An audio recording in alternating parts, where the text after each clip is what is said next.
Welcome, Pisces. Welcome to my channel. Welcome to a new reading. It is a new moon reading. The new moon's in the sign of Virgo. We're going to have a look how this impacts the Pisces.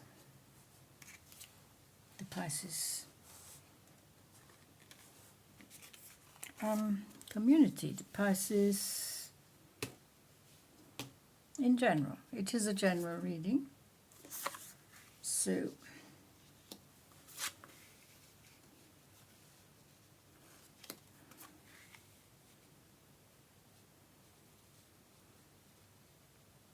take from it what you need when you need it.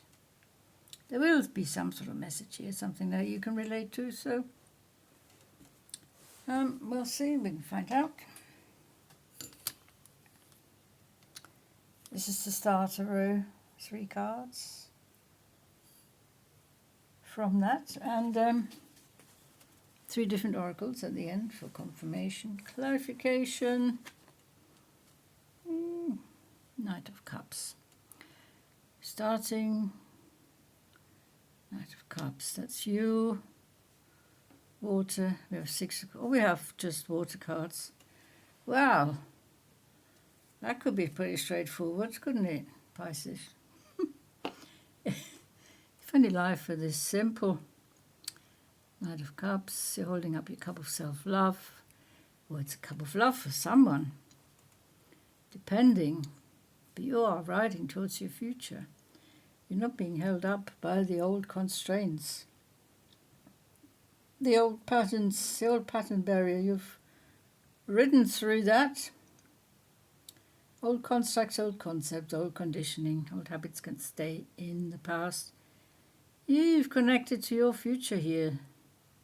The maze, the paradox, I don't know. Yeah, it may be a paradox. North, south, west and east, and spirit in the middle, weaving the energy, moving forward with determination, enthusiasm, youthful enthusiasm. Even if you're older, you will have this youthfulness inside you, galloping through the ocean of emotions, retaining your youthful outlook on life, which is beautiful. The inner child is very much alive, and the inner young adult as well. 6 of Cups, reminiscing, flying over your past. There's your past down here. It's the cups are open, have opened. The lotus, the changes have happened, positivity, optimism. There is more to come.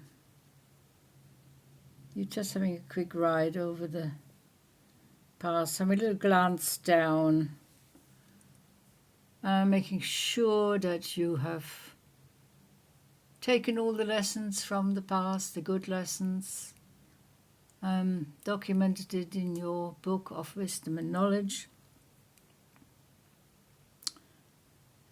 So reminiscing maybe, but as I said, the inner child is very much alive. Well into adulthood and beyond.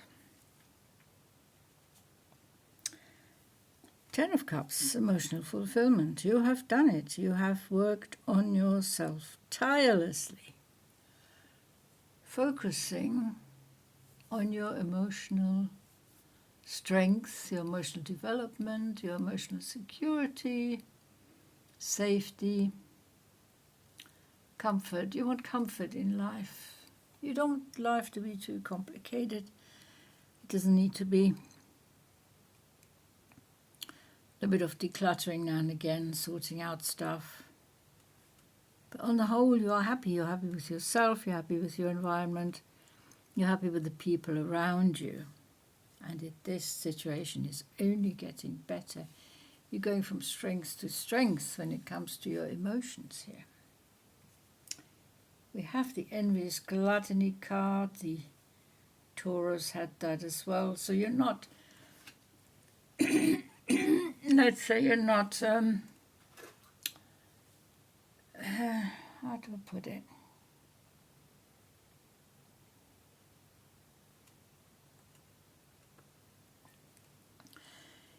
You're not really acknowledging the darker side, because all this light couldn't be shining so bright without a darker side. These are just the facts of human life. We cannot shine brightly without acknowledging our darker side. So, working, doing some shadow work, working on securities, that's self-sabotage. The inner fears, the emotional discomfort, that does come through now and again. Because sometimes perhaps you keep asking yourself, I am so happy. Do I deserve it? How long is this going to last? And all these existential questions are going through your mind. But it is a 9. You're nearly at the end of that cycle. You will acknowledge some of your darker side because you're a deep thinker. A deep thinker, Pisces. Thinking as deep as an ocean. Thoughts flying around without any order.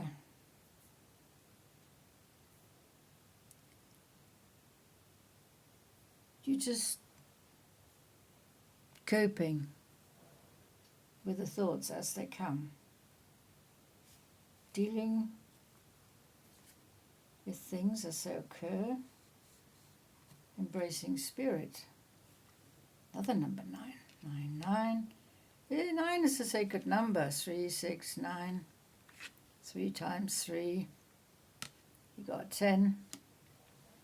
End of an old cycle. Embracing spirit, definitely. Seeing things from a higher perspective, like the eagle with eagle eyes. Circling above. Looking down on your life. That's what you're doing at the moment. You're evaluating, you're dissecting, you're analysing your current situation. You're feeling happy, you're feeling good, you're feeling fulfilled. But there's an undercurrent of things that need addressing as you go along. Not putting on the back burner. If you put it on the back burner, it becomes a block in the road, it becomes a distraction, it becomes an obstacle or a setback. So, yes, shadow work is called for. It's always called for with humans. We always have to watch our own backs. We're just the elephant in our room, which is our mind, the elephant in our mind, which is the envious gluttony. But thinking, but this can also mean overthinking. It can mean thinking too much, getting carried away on the thought waves of life and not getting anywhere. I know what it's like. I've done it myself and I keep doing it. Periodically thinking, deep thinking. But it doesn't solve anything, it doesn't lead to anywhere. Sometimes actions do speak louder than words and do speak louder than thoughts. So, you can gain as many actions as possible. Like flying over your past here, having a good look, doing things with your loved ones, ordering these thoughts together.